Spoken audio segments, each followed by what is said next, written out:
Selamat pagi, salam sejahtera bagi kita semua. Perkenalkan, saya Putu Gita Suarimiranti, dosen tetap PNS di Politeknik Negeri Bali, jurusan Pariwisata, khususnya program studi Manajemen Bisnis Pariwisata. Pada video ini merupakan pernyataan diri dosen dalam unjuk kerja Tridharma Perguruan Tinggi, khususnya pada aspek pengajaran. Pada video kali ini mencakup dua segmen. Yang pertama yaitu penjelasan tentang mata kuliah Statistika Pariwisata, dan segmen kedua yaitu cuplikan dari proses pembelajaran mata kuliah Statistika Pariwisata untuk materi keempat, yaitu ukuran pemusatan data. Mata kuliah ini membekali mahasiswa dengan konsep dasar dan juga keterampilan praktis statistika dalam konteks industri pariwisata. Materi yang dibahas pada mata kuliah Statistika Pariwisata adalah ukuran pemusatan dan penyebaran data, distribusi probabilitas, estimasi parameter, uji hipotesis, korelasi, regresi, analisis chi-square, ANOVA, hingga yang terakhir yaitu visualisasi data pariwisata. Dengan pendekatan berbasis studi kasus dan juga penggunaan data aktual, mahasiswa diharapkan mampu menginterpretasikan hasil analisis dan menggunakannya dalam pengambilan keputusan. Mata kuliah ini juga dilengkapi dengan praktikum menggunakan Excel atau perangkat lunak statistik, software statistik seperti SPSS dan juga Minitab. Mata kuliah ini diperoleh mahasiswa yang sedang duduk di semester kelima. Kemudian bobot SKS-nya yaitu 3 SKS, terdiri dari 2 SKS teori dan 1 SKS praktik. Sifat pengambilan dari mata kuliah ini yaitu wajib, dengan prasyarat adalah mata kuliah matematika bisnis. Mengenai sistem pembelajaran, bentuk pembelajaran mata kuliah Statistika Pariwisata adalah kuliah, tutorial, dan juga praktikum. Dengan metode pembelajaran discovery learning, case study, small group discussion, dan juga problem based learning. Strategi pembelajaran berbasis masalah dan juga strategi pembelajaran kontekstual. Untuk modalitas, mata kuliah ini dilaksanakan dengan mode luring berupa mata kuliah tatap muka. Kemampuan akhir lulusan yang diharapkan dari mata kuliah Statistika Pariwisata ini berdasarkan pada kurikulum pendidikan tinggi vokasi, yaitu terdiri dari 4 aspek. Aspek pertama adalah aspek sikap, yang kedua adalah aspek pengetahuan, yang ketiga adalah aspek keterampilan umum, dan yang terakhir adalah aspek keterampilan khusus. Untuk capaian pembelajaran lulusan dapat ditampilkan pada tabel berikut. Mata kuliah Statistika Pariwisata terdiri dari 16 kali pertemuan dengan 14 kali materi, 1 kali ujian tengah semester, dan 1 kali ujian akhir semester di pertemuan 16. Indikator penilaian untuk masing-masing materi dapat dilihat pada tabel berikut. Dengan sistem penilaian dan evaluasi, sistem penilaian, instrumen penilaian bergantung kepada rubrik dari masing-masing penugasan atau juga soal ujian, dengan nilai akhir diperoleh berdasarkan bobot berikut. Yang pertama adalah tes harian dan tugas itu memperoleh bobot 20%, kemudian UTS adalah 30%, UAS 40%, dan lainnya dalam hal ini adalah kehadiran dan keaktifan itu di bobot 10%. Statistika Pariwisata merupakan mata kuliah penunjang dengan nilai kelulusan minimal adalah C, sehingga nilai mahasiswa untuk mata kuliah ini minimal adalah 56. Adapun referensi yang digunakan pada perkuliahan ini adalah yang pertama dari Nata Wirawan tahun 2016 dan 2017, berjudul Cara Mudah Memahami Statistika Ekonomi dan Bisnis, tentang statistika deskriptif dan juga statistika inferensial.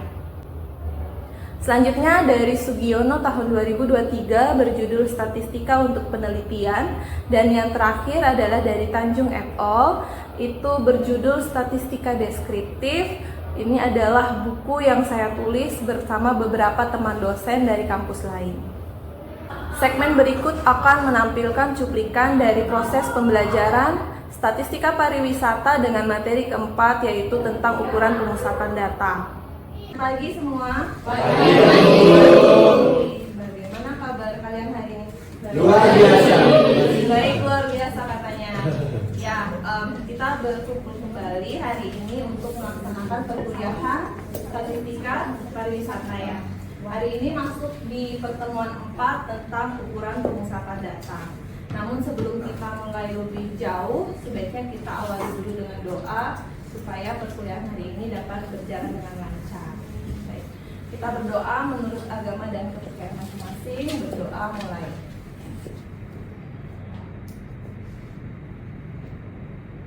Berdoa selesai.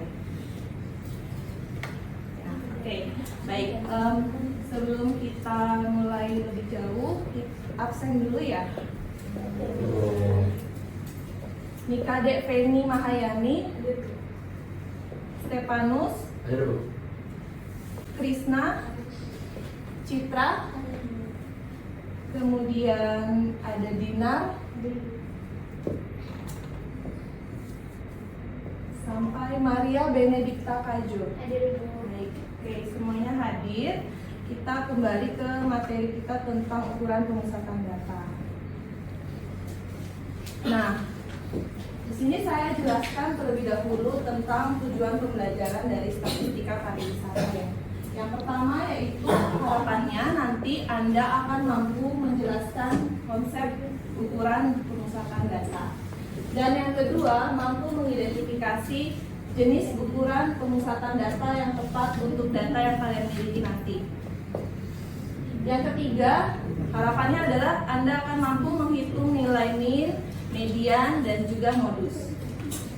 Keempat, mampu menganalisis hasil ukuran pemusatan data. Dan yang terakhir adalah nanti ketika kalian berhadapan dengan kasus atau contoh di dunia nyata, kalian bisa menggunakan atau menerapkan ukuran pemusatan data tersebut.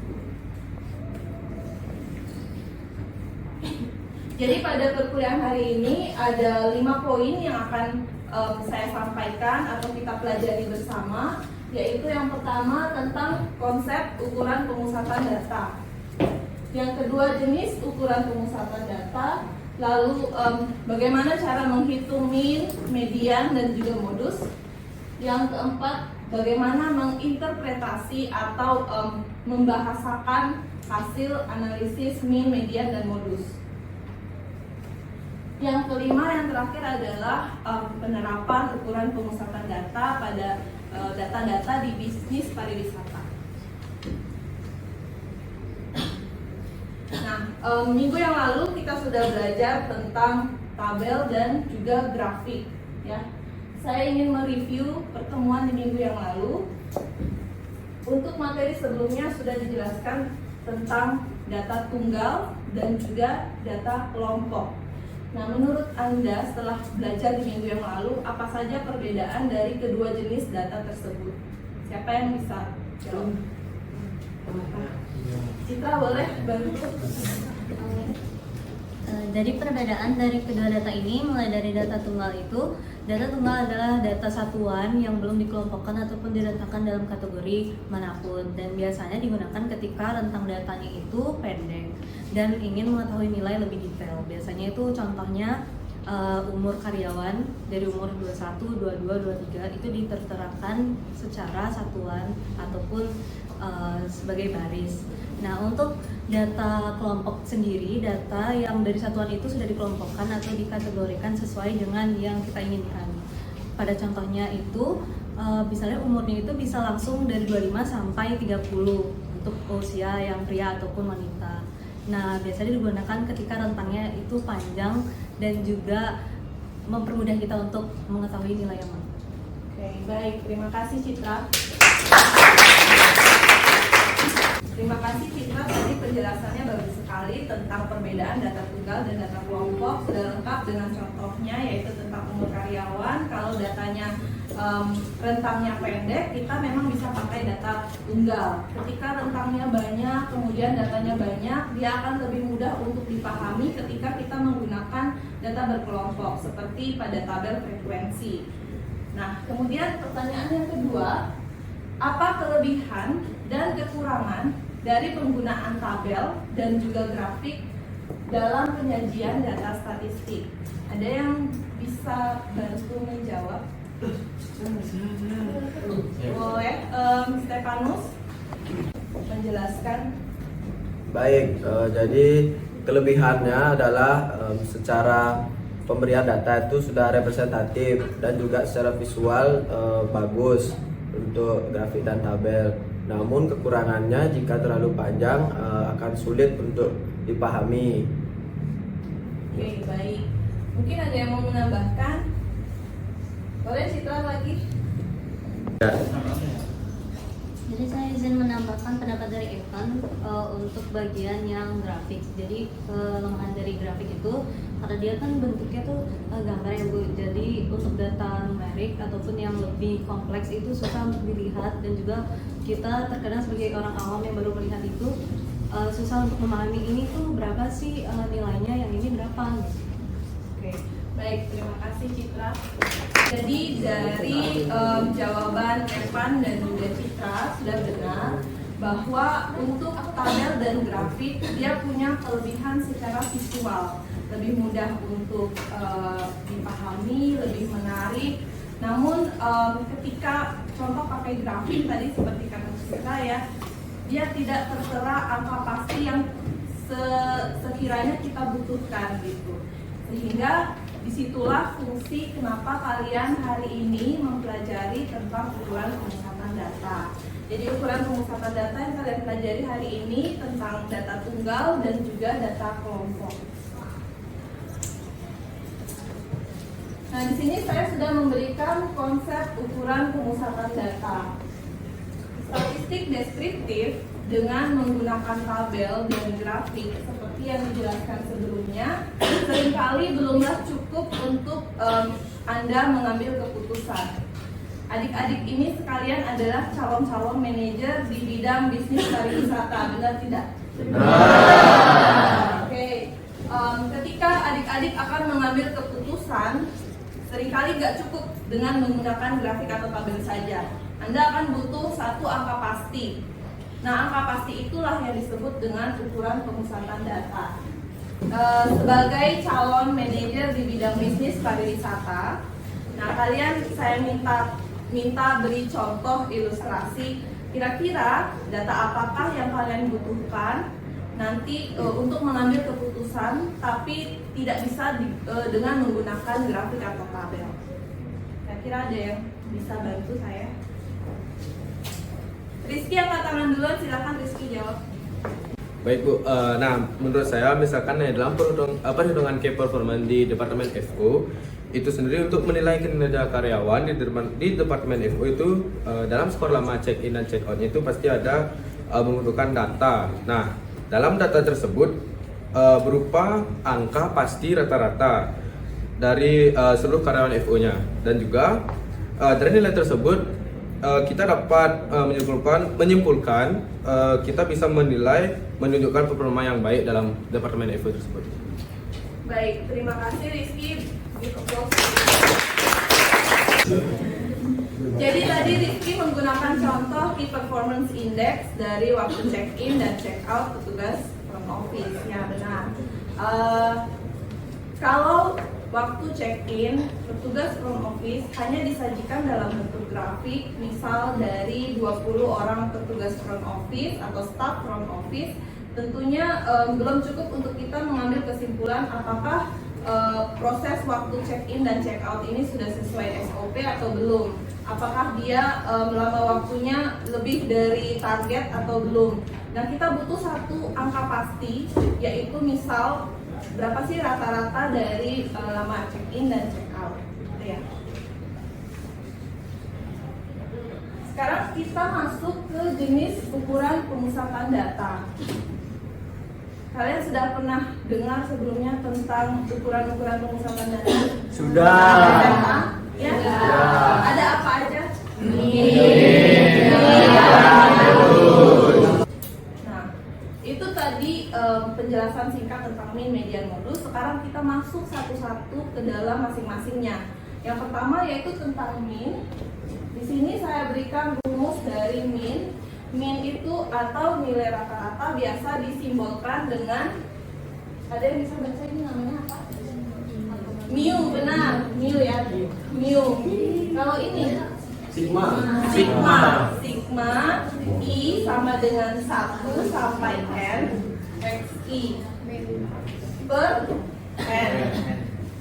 Minggu yang lalu kita sudah juga belajar tentang notasi penjumlahan yang pakai sigma. Kalau sigma xi artinya apa?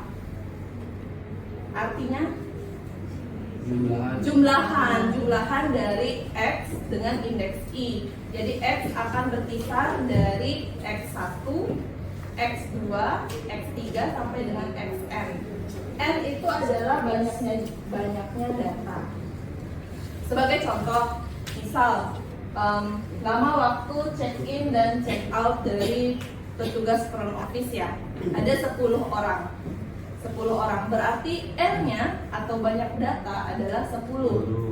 Kemudian X-nya lama waktu check in dan check out itu dari orang pertama itu X1 dijumlahkan dengan lama waktu check in orang kedua X2 dan seterusnya sampai dengan X ke 10. Setelah dijumlahkan lalu dibagi dengan 10. Banyaknya N atau banyaknya data. Nah, di sini saya punya contoh penilaian terhadap kualitas pelayanan dari staf FO ya. Di sini ada skalanya 1 sampai dengan 5. Jadi skor yang diberikan oleh 10 orang tamu adalah sebagai berikut. Ada yang memberikan nilai 4, kemudian 5. Orang kedua atau tamu kedua memberikan nilai 3 dan seterusnya sampai dengan 4. Setelah dapat bagaimana cara penghitungan min, menurut Anda berapakah nilai rata-rata kepuasan tamu? 4,1. Caranya gimana? Bisa dijelaskan? Silakan. Nah, jadi itu apa namanya? Skalanya kan dari tahun itu 4, 5, 4, 3, 5, 4, 3, 5, 4, 4. Nah, itu ditambahin aja semuanya 4 tambah 5 tambah 4 tambah 3 tambah 5 tambah 4 tambah 3 tambah 5 tambah 4 tambah 4. Didapat hasilnya itu 41. Nah, 41 itu dibagi dengan N. N-nya kan 10, jadi 41 dibagi 10 sama dengan 4,1. Jadi nilai rata-rata kepuasan tamu adalah 4,1. Oke. Baik, terima kasih Krisna. Jadi benar sekali untuk rata-rata kepuasan tamu seperti yang tadi disebutkan oleh Krisna, kita harus jumlahkan dulu seluruh skor yang diberikan oleh 10 orang tamu. Setelah kita jumlahkan, kita bagi dia dengan banyaknya tamu 10. Didapat total skor adalah 41 dengan banyak data 10, maka rata-rata menjadi 4,1. Ya. Tadi sudah dijelaskan tentang min dan juga median. Sekarang kita masuk ke ukuran pemusatan data yang ketiga, yaitu tentang modus. Modus ini bisa kalian pakai ketika data sudah kalian kelompok-kelompokkan dalam rentang yang sama. Di awal juga tadi sempat disebutkan bahwa modus adalah nilai yang frekuensinya paling tinggi atau yang paling sering muncul. Saya langsung ke contoh aja ya. Jadi dalam contoh, 1 minggu jumlah pemesanan kamar berdasarkan jenisnya adalah yang pertama superior 10 kali, deluxe 15 kali, dan suite 5 kali. Nah, dari data ini, jenis kamar yang paling sering dipesan adalah deluxe. Bagaimana menginterpretasikan si modus ini? Ada yang bisa bantu sebelum saya menjelaskan? Ya. Nah, Boleh, silakan Celestia. Dari modus. Jadi cara kita menginterpretasikan nilai modus adalah kita bisa lihat dari datanya Bu. Dari datanya kan ditulis Fourier 10 kali, Deluxe 15 kali, dan Switch 15 kali, X 5 kali. Modus, kita balik lagi ke pengertian modus. Modus itu kan adalah data yang frekuensinya paling banyak. Di sini bisa dilihat kalau Deluxe itu dipesan paling banyak, berarti modusnya adalah Deluxe. Oke, terima kasih Celestia. Terima kasih Celestia tadi sudah menjelaskan bagaimana cara menginterpretasikan modus. Saya tambahkan sedikit dari informasi yang diketahui kita bisa menginterpretasikan modusnya dengan misalkan di sini ada informasi rentang waktu 1 minggu, kemudian jumlah kamar yang dipesan secara total berapa? 25 tambah 5 30 ya. Jadi kita bisa sebutkan bahwa dalam rentang waktu 1 minggu dengan 30 jumlah kamar yang dipesan, kamar yang paling sering dipesan adalah yang bertipe deluxe. Seperti itu. Sampai di sini materi statistika pariwisata tentang ukuran pemusatan data. Apakah ada yang ingin ditanyakan? Baik, kalau tidak ada, kita lanjutkan ke diskusi kelompok. Jadi saya akan bagi kalian menjadi 6 kelompok, ya. Masing-masing kelompok terdiri dari 5 orang. Kemudian di sini saya punya 2 studi kasus. Saya jelaskan dulu 2 studi kasus. Ada studi kasus 1 tentang lama waktu menunggu makanan saat jam sibuk. Kemudian studi kasus yang kedua tentang kinerja harga kamar. Kalian diminta untuk mengevaluasi kedua studi kasus ini dan mencari strategi atau implikasi dari hasil ukuran pemusatan data terhadap pengambilan keputusan di hotel ataupun restoran tersebut yang sesuai dengan studi kasus ya. Untuk studi kasus 1 itu dikerjakan oleh kelompok 1, 3, dan 5. Kemudian yang studi kasus 2 dikerjakan oleh kelompok 2, 4, dan 6. Oke, saya minta kalian sekarang membentuk kelompok. Silakan. Tapi ya rata-ratanya kurang lebih 12, 12 tuh. Ya,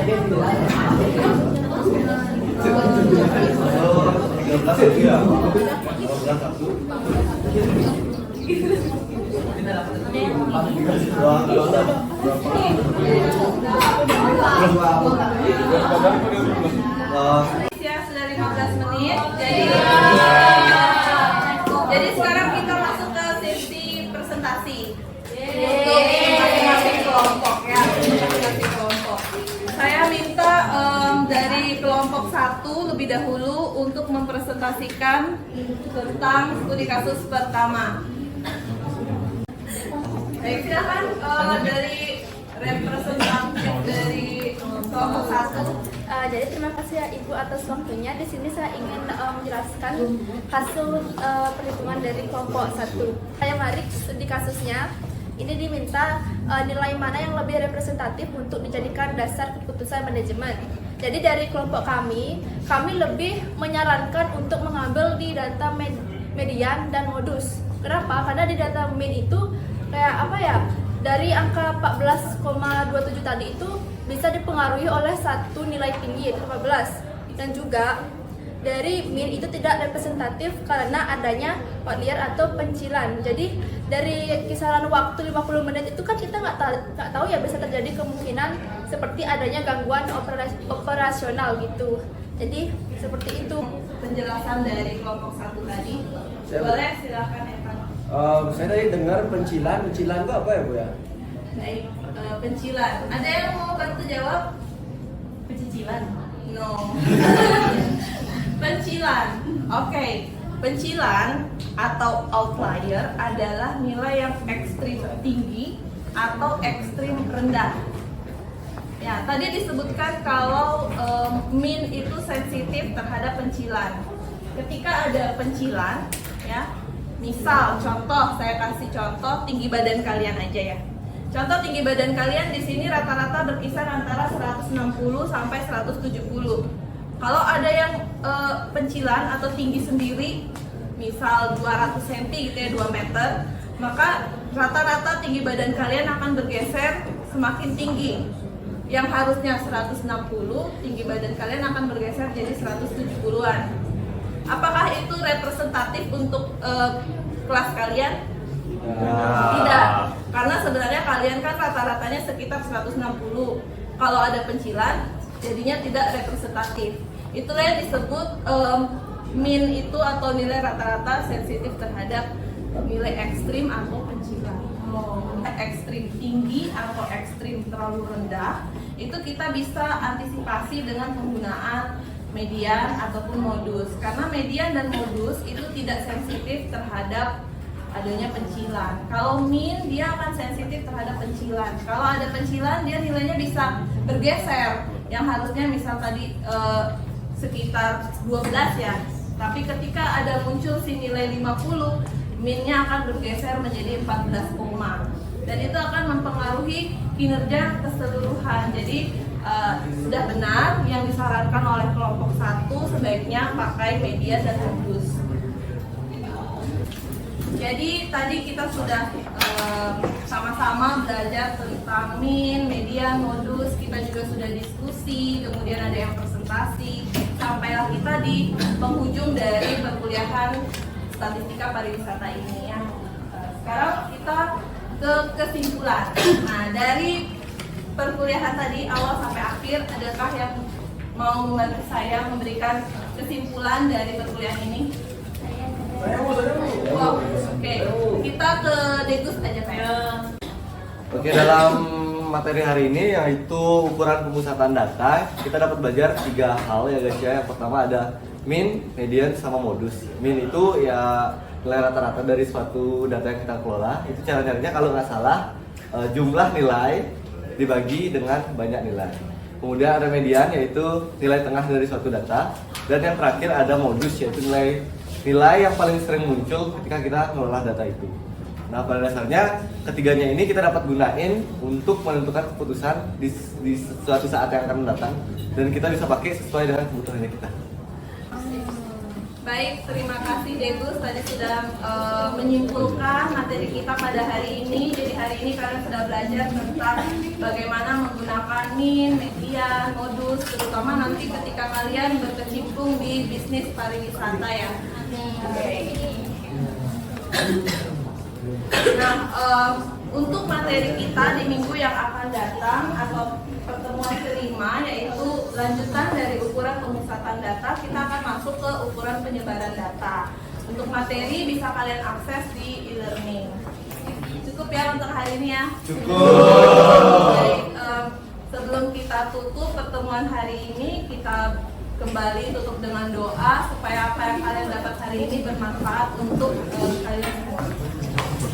Berdoa menurut agama dan keyakinan masing-masing. Berdoa mulai. Berdoa selesai.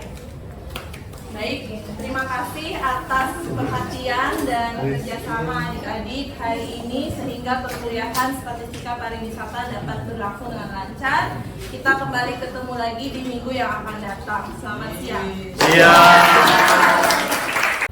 Demikian tadi pemaparan mengenai pernyataan diri dosen terkait unjuk kerja Tridharma Perguruan Tinggi. Terima kasih atas kesempatan yang diberikan. Selamat pagi, salam sejahtera bagi kita semua.